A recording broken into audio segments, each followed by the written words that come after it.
Pues nos acompaña hoy Juan José Tamayo, teólogo, secretario general de la Asociación Teológica Juan 23, y que acaba de publicar este libro, Cristianismo Radical. Ahí me tiene, Cristianismo Radical.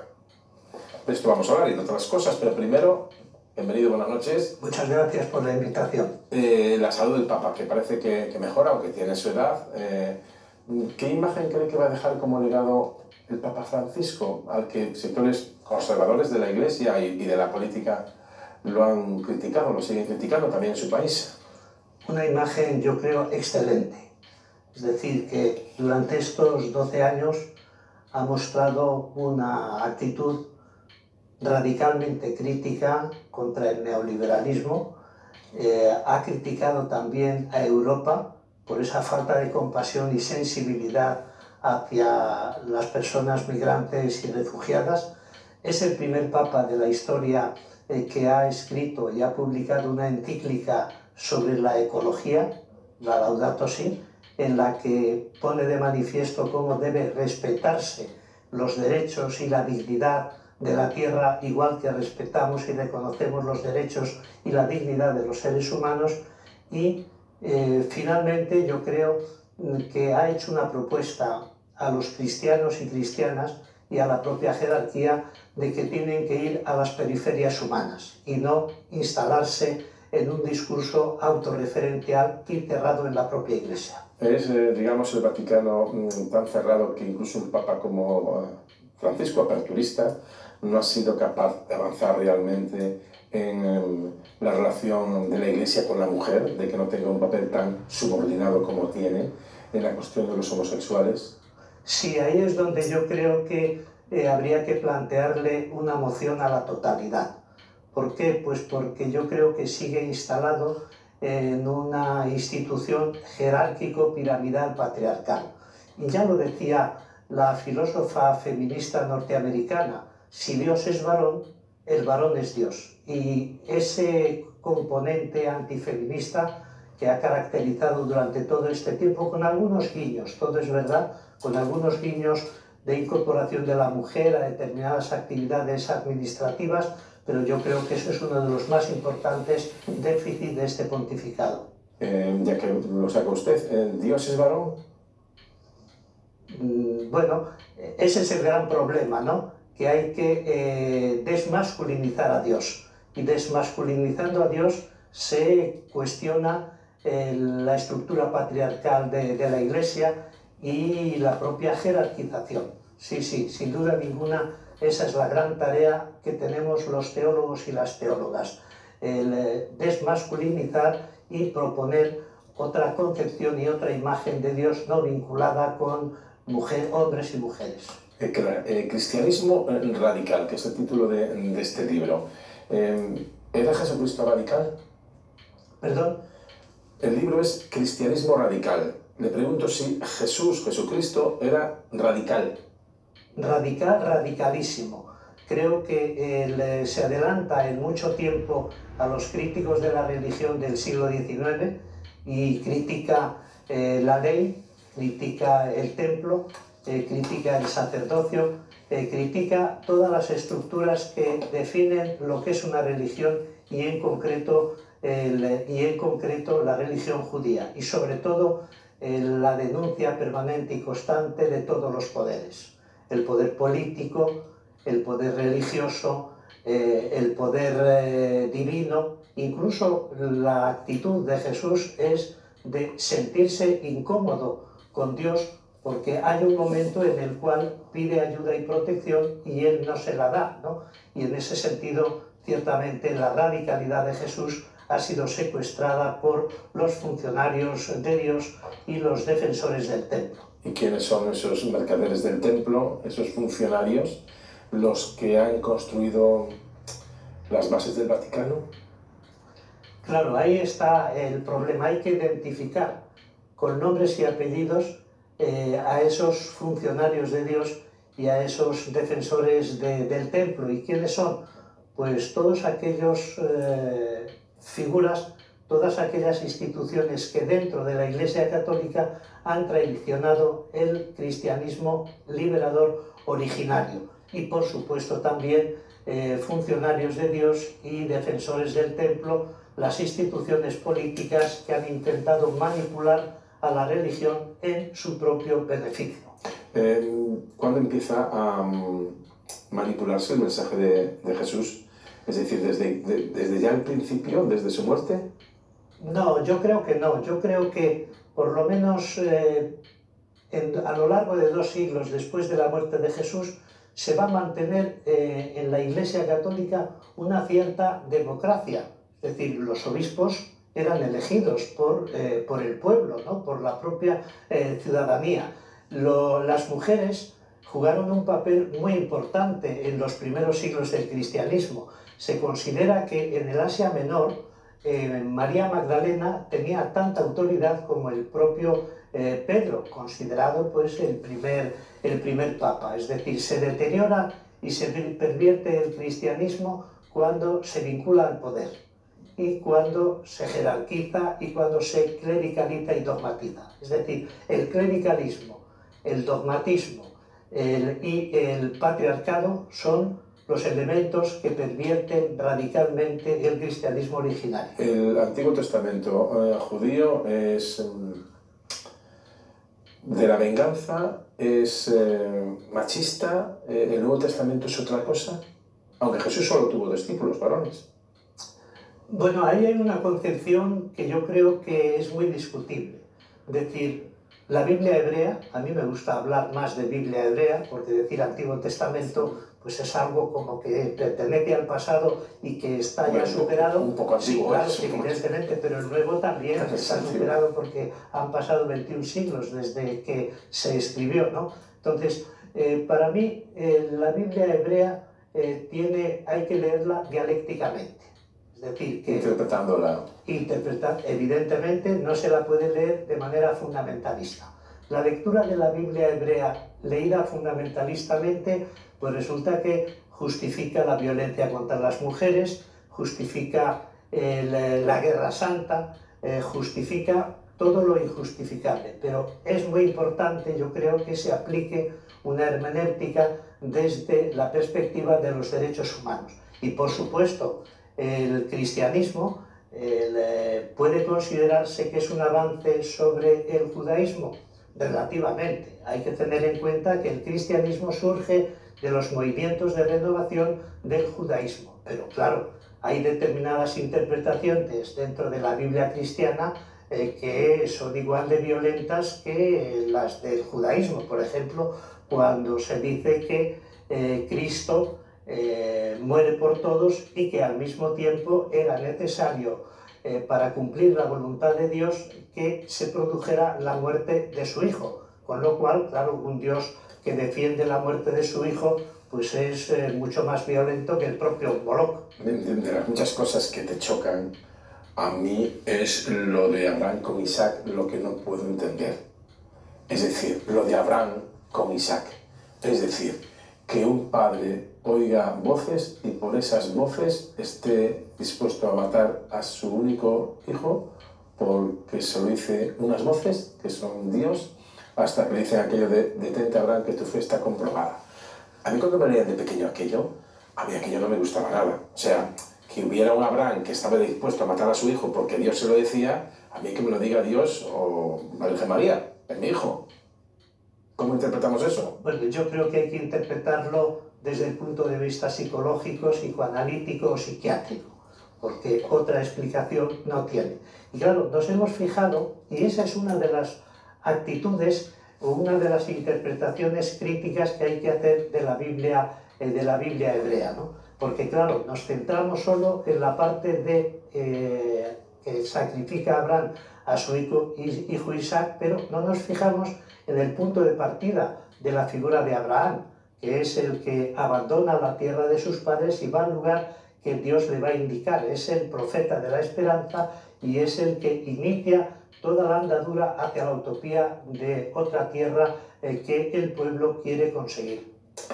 Vamos con el libro y después volvemos con algunas cuestiones que a mí me producen algún tipo de dudas, ¿no? Hablas de cristianismo y laicismo. ¿No es una contradicción? ¿Una religión puede ser laica? Bueno, la primera duda sobre esa pregunta es si el cristianismo realmente es una religión.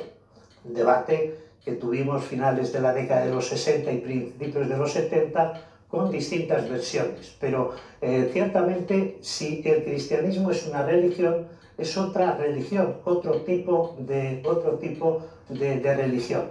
Y por lo demás, el Jesús de Nazaret fue un laico, fue una persona judía que vivió su fe religiosa desde la perspectiva de la libertad, pero enfrentándose con todos los poderes, y en ningún caso construye instituciones que supongan una apropiación del Estado laico. Por tanto, Jesús de Nazaret fue un laico y él crea un movimiento laico de seguidores y seguidoras desde una perspectiva igualitaria, que por lo demás, ¿por qué puede haber esa contradicción?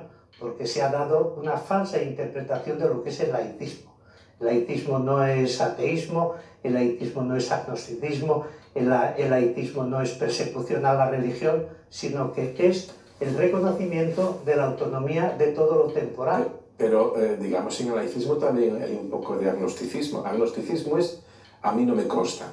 Es decir, no es el ateísmo. El ateísmo es, tengo la certeza de que no existe Dios.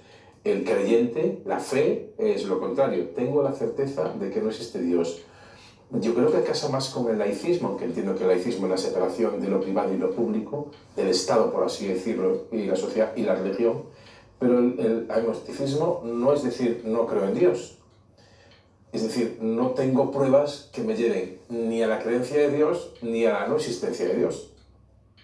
Claro, pero yo creo que el laicismo no se refiere a creencias o increencias, sino el principio del laicismo, ¿cuál es? La libertad de conciencia. Y dentro de la libertad de conciencia hay libertad de creer y de no creer. Y si hay razones para creer, también las hay para no creer, ¿no? Por tanto, no hay que situar el tema del laicismo entre creencia o increencia, sino en la separación entre el ámbito religioso y el ámbito político, es decir, que la religión no sea la que marque la orientación de la política. Decía hace un momento, tuvimos en los 60 y 70 una discusión, y usted es teólogo, desde el año 71 creo, sobre si el cristianismo era una religión o no. ¿Para usted el cristianismo es una religión? Depende de lo que se entienda por religión. Si es la organización jerárquico-piramidal patriarcal, con una dogmática, con una moral, ciertamente para mí el cristianismo no es una religión. Y me apoyo en uno de los grandes teólogos más influyentes del siglo XX, que es Dietrich Bonhoeffer, uno de los pocos teólogos asesinados por el nazismo, que dice: Dios no nos llama a una nueva religión, sino que nos llama a la vida. Por tanto, yo creo que es muy discutible esa imagen del cristianismo como religión, entendiendo por religión lo que he indicado anteriormente. Y ahora también de un cristianismo no dogmático, ¿no constituyen los dogmas la base de las religiones? Aunque ya me está diciendo en la anterior respuesta de que no cree que el cristianismo sea como tal una religión, pero sí es un cuerpo doctrinal, por lo menos. El dogma no es necesario para este tipo de creencias. El no ser dogmático no es tampoco, digamos, no es contrario a cierto tipo de cuerpo doctrinal religioso. Claro, ahí hay una confusión. En el principio no fue el dogma, fue el Evangelio como buena noticia de liberación para los sectores oprimidos, para las personas más vulnerables y para los pueblos explotados. Entonces, en el origen del cristianismo no está el dogma. Ningún texto de la Biblia cristiana formula ningún dogma. Este año, precisamente, el 2025, celebramos el 17º centenario del primer concilio ecuménico, el concilio de Nicea. Ahí es donde realmente comienza el dogma. Y con frecuencia, como dice Paul Ricoeur, dice: el símbolo da que pensar. Y yo digo, el dogma cierra toda posibilidad de pensamiento. Entonces yo creo que con mucha frecuencia en la historia del cristianismo los dogmas han anulado esa dimensión liberadora que tiene el Evangelio como buena noticia. Hablando de dogmas, usted a lo mejor me dirá que no es un dogma. ¿Esto del cielo es un dogma? ¿Existe el cielo? Bueno, depende de cómo interpretemos esa realidad.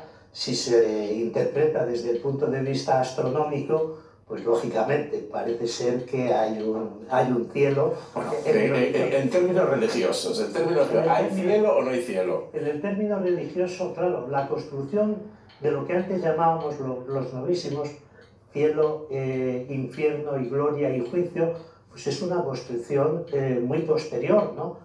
Pero ya el propio Papa Benedicto XVI, que no destacaba precisamente por ser un vanguardista desde el punto de vista teológico, ya decía que ni el cielo ni el infierno son lugares, sino que son estados. Claro, ahí ya... Pero ¿cuál es el estado? Por ejemplo, Jesús habla de la resurrección, con lo cual resucitarás, entiendo que en algún lugar, aunque no sea físico. ¿El cielo para usted qué es? ¿Se ha preguntado alguna vez, cuando llegue el momento biológico, de si va al cielo, qué se va a encontrar y qué será lo que hay del cielo, si es que hay cielo? No, ahí eso no me lo he planteado personal y existencialmente, pero sí he trabajado el tema de la escatología cristiana en un libro de hace ya muchos años, y ahí analizo el fenómeno del cielo y el infierno no tanto como dogmas y verdades definitivas, sino como símbolos del estado de las personas que dentro de la felicidad o de la infelicidad. Toda esta parte yo creo que hay que desmitologizarla, porque el mito es una forma de expresión de realidades o experiencias religiosas, pero en ningún caso el mito debe ser considerado como un dogma. Pasa que si le quitas la resurrección y el cielo, le quitas uno de los, para algunos, de los valores de la religión, de asegurarle la vida después de la muerte.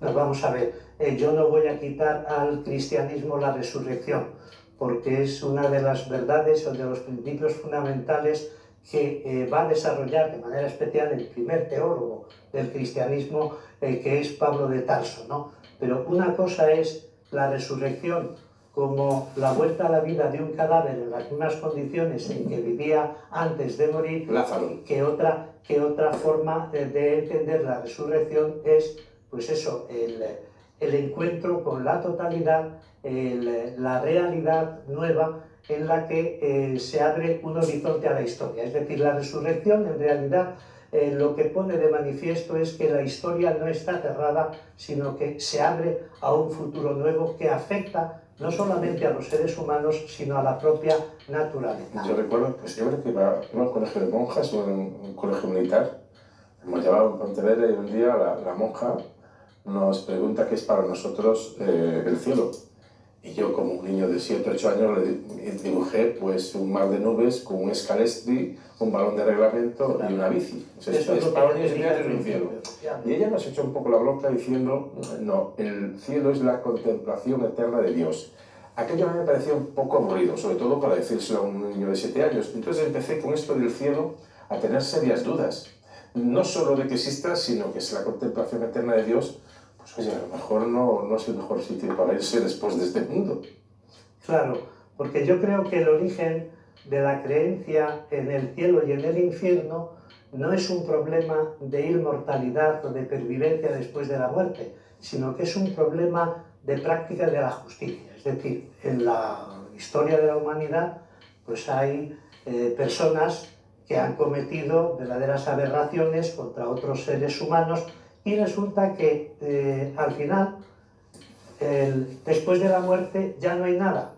Entonces el gran profeta de la Biblia hebrea, Daniel, dice, vamos a ver, en justicia no pueden tener el mismo final o la misma recompensa quienes han actuado bien y quienes han actuado mal. Entonces, por razones de justicia, que de alguna manera eso también es una explicación de la transmigración de las almas en el hinduismo, ¿no? No es un problema de que yo quiera vivir después de la muerte, o sea, ser inmortal, sino que es un problema de que en algún momento hay que hacer justicia, y si la víctima no ha sido reconocida como víctima en este momento, pues habrá que pensar en que haya otro momento en que la víctima triunfe sobre el verdugo.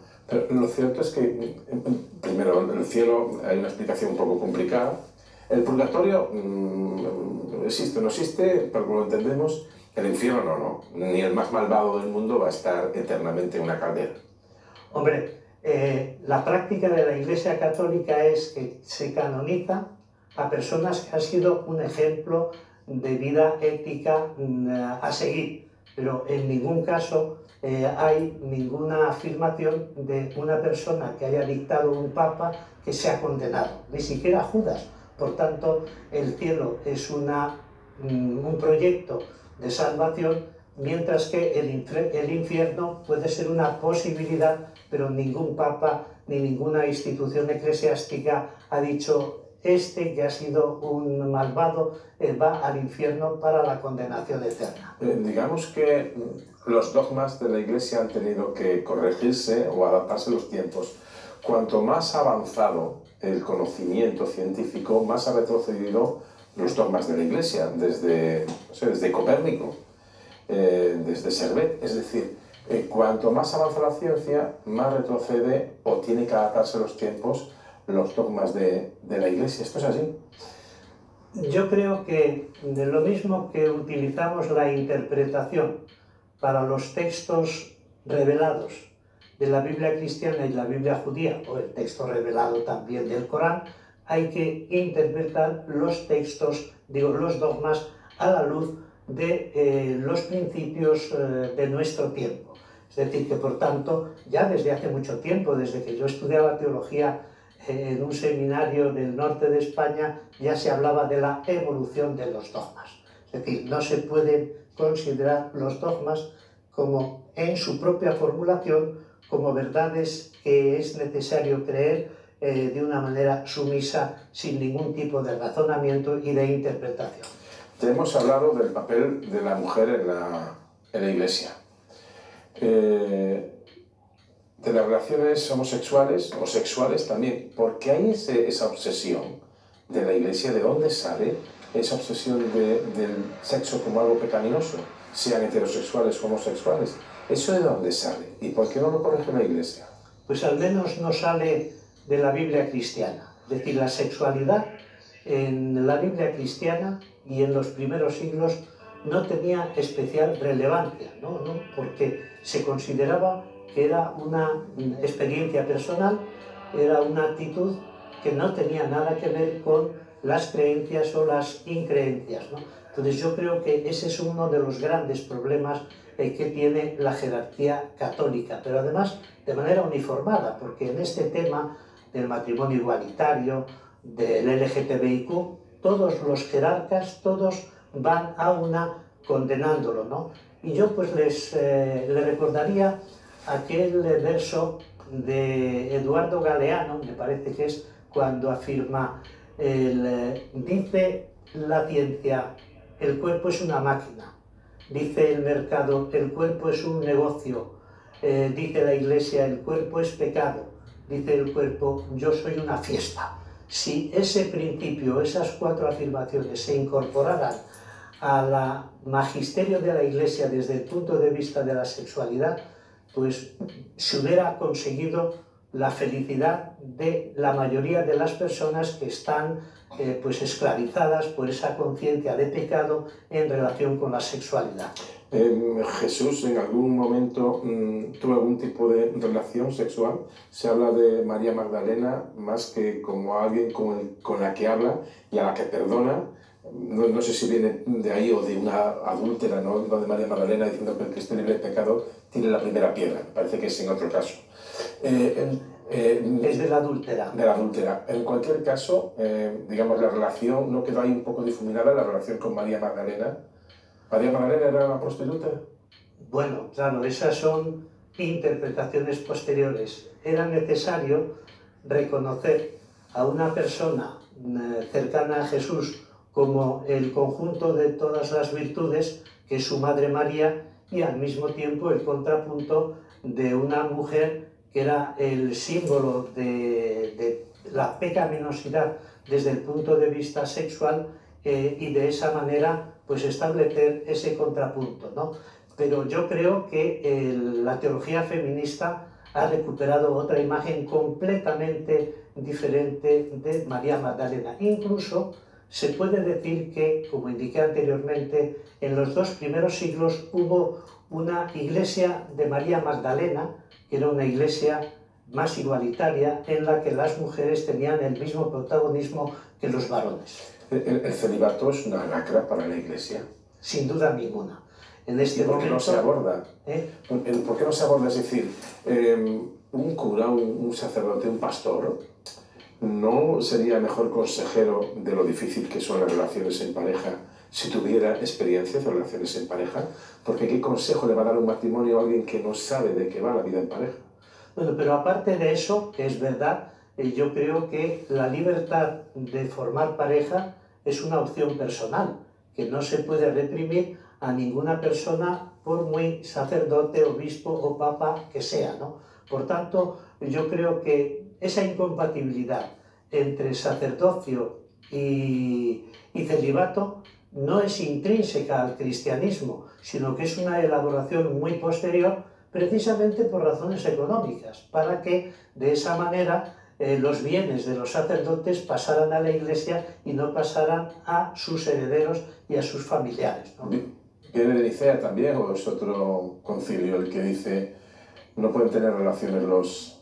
No, yo creo que Nicea no es el siglo IV, el concilio de Elvira, donde empieza ya a mantenerse esa incompatibilidad. De las Biblias, a mí me recomienda siempre mi hermana Susana, escritora, de todas las Biblias, la mejor es la Biblia del oso, que la conocerá. Sí. ¿Qué tiene la Biblia del oso que no tienen otras Biblias? ¿Es la traducción o qué es la Biblia del oso? Yo diría que la Biblia del oso es la mejor traducción de ese momento, porque el castellano responde a esa forma de entender y de utilizar la lengua española, pero hoy, sin negar, por supuesto, la importancia y el valor y el mérito que tiene la Biblia del oso, yo mismo la utilizo con relativa frecuencia. A mí me parece que la mejor Biblia, desde el punto de vista católico, es una entre las mejores están la Biblia de Jerusalén, está la Biblia del Peregrino, la Nueva Biblia Española. ¿Pero qué cambian? O sea, lo básico es fundamental, entiendo que es lo mismo. Será una Biblia, cambia la traducción, la forma de explicar... Cambian varias cosas. Primero, las referencias. En los laterales se suelen poner, en las Biblias ya nuevas, se suelen poner los paralelos de otros textos sobre ese mismo tema. Cambian, por ejemplo, las notas. Hay Biblias que hacen unas notas y unas interpretaciones dogmáticas de cualquier texto sagrado, mientras que hay otras Biblias que hacen una interpretación más liberadora. Y luego otro elemento importante que es la parte estética y la parte literaria. Las acusaciones de pederastia en la Iglesia, ¿cómo se abordan? La Iglesia ha tardado mucho en reconocerlo, ha ido tarde, mal y al rastro. Si se liberan de esos complejos de la relación con la sexualidad, ¿podría ser un inicio? ¿O qué está pasando para que en una congregación, en una iglesia, se esté dando ese tipo de casos? Hombre, algo de relación yo creo que sí tiene, pero también se da en otros ámbitos y no hay esa represión desde el punto de vista sexual. Para mí el problema más grave de la pederastia en la Iglesia es la actitud de la jerarquía. Bueno, primero hay sectores y personas dentro de la jerarquía que han sido acusadas y además condenadas por prácticas pederásticas, ¿no? Pero sobre todo para mí el grave problema es primero el no reconocerlo, el negacionismo, la complicidad y el haber encubierto a esas personas, ¿no? Y por eso me parece que es uno de los mayores escándalos y uno de los que más descrédito ha generado dentro de la jerarquía católica, no tanto dentro de la Iglesia Comunidad Cristiana, que no tiene nada que ver en este tema. Enseguida le pregunto a los miembros de la mesa de análisis, pero antes, en esto bueno, de que las doctrinas un examen de teología dogmática en toda regla, sí, bueno, Xavi, pero nada, en fin, muy bien, muy bien. Usted tiene 90 libros, es que usted es Juan José Tamayo, 90 libros publicados, más libros que años. O sea que si empezó a escribir con un año, que lo dudo, tendría un año por libro. No, sí, yo estoy encantado, Xavi, con el interrogatorio. Ha sido un interrogatorio. Pero he disfrutado muchísimo. Es un interrogatorio que nada tiene que ver con el interrogatorio que se pudo hacer a Leonardo Boff o a los teólogos de la Liberación cuando les llamaron. Por cierto, estoy encantado. Le prologa el libro Leonardo Boff, digamos que es, si no el principal inspirador, uno de ellos, de la teología de la liberación, que nace en Sudamérica, la iglesia de los pobres. Ahora el fenómeno religioso en Sudamérica es el evangelismo, que están siendo muy militantes en la defensa de valores ultraderechistas, en Argentina, en Brasil, en otros países. ¿Le preocupa este fenómeno? Muchísimo, muchísimo. Y sobre todo me preocupa que no preocupe a los dirigentes religiosos. Es decir, tienen que pensar por qué se está produciendo ese cambio de orientación en el cristianismo en América Latina, ¿no? Y una última cuestión. Se habla mucho de doctrinas blandas y duras. Yo he sido siempre muy partidario de lo flexible y de lo blando con respecto a lo duro. La religión, entiendo que su sentido hoy en el mundo es precisamente algo pragmático, algo blando, algo flexible frente a la dureza de los cilicios, por así decirlo. ¿Cuál es el sentido de la religión hoy cuando los avances científicos han acabado con algunos dogmas? Cuando el cielo no está arriba si existe, ni el infierno abajo si es que existe, donde no hay purgatorio. ¿Cuál es el sentido, si hay que relativizar eso de la resurrección? ¿Cuál es el sentido en este mundo de la religión? Pues yo creo que lo expresaba muy bien Marx en su libro Crítica de la filosofía del derecho de Hegel. Decía, recuerdo, creo que de memoria, la miseria real es al mismo tiempo la miseria religiosa es al mismo tiempo la expresión de la miseria real y la protesta contra ella. La religión es el suspiro de la criatura oprimida, el corazón de un mundo sin corazón, el espíritu de un mundo carente de espíritu. Y yo digo, si no es esto, la religión es el opio del pueblo. El opio del pueblo, que eso sí que es de paz. Pero si no es esto, y el cristianismo que yo propongo en este libro no es opio del pueblo, sino fuerza de liberación de los oprimidos. De Hegel, de Engels, de Marx y de muchos filósofos se está teorizando precisamente Pedro Cuartango con un libro que va a salir en mayo, del que vamos a hablar aquí, quiera él o no quiera. Pues me gustaría venir, porque se titula El enigma de Dios. Y estoy encantado de dialogar con Pedro. Pues ese día, recuérdamelo cuando sea Pedro, que vengas aquí con el libro. Es que Pedro tiene una conciencia ética tan elevada para mí que le parece que no debe estar bien que él, que es colaborador de este programa, venga a hablar de su libro. Pero yo le voy a obligar a que venga y además te voy a llevar a ti para que vengas a hablar de eso. Porque además relaciona la idea de Dios con los filósofos. Bueno, no voy a enrollarme más. Pero tienes aquí una autoridad en la materia como Juan José Tamayo. Buenas noches, me ha encantado escucharte, Juan José, porque me suscitan muchas reflexiones y muchas preguntas. Evidentemente no hay tiempo para plantearlas. Tú eres una persona muy identificada con la teología de la liberación. Como acaba de decir Xavier, el prólogo de tu libro lo escribe Leonardo Boff. En la teología de la liberación ha tenido muchos enfrentamientos en las últimas décadas con la jerarquía eclesiástica, especialmente con Juan Pablo, fue un papa muy crítico. Desde este punto de vista y desde tu posición, ¿qué crees tú que tendría que hacer la Iglesia Católica para volver a conectar con las nuevas generaciones, para que el mensaje cristiano llegara a la gente? Pues de alguna manera lo que está haciendo el Papa Francisco. Estamos durante estos 12 años en una especie de moratoria en la que no se ha producido ninguna condena, ni de teólogos de la liberación, ni de teólogos conciliares, ni de teólogos críticos de la modernidad, ¿no? Y a mí me parece que eso es muy importante, ¿no? Que el propio Papa haya incorporado la metodología de la teología de la liberación a su propio discurso, a sus propios textos, ¿no? La metodología de la teología de la liberación es muy sencilla.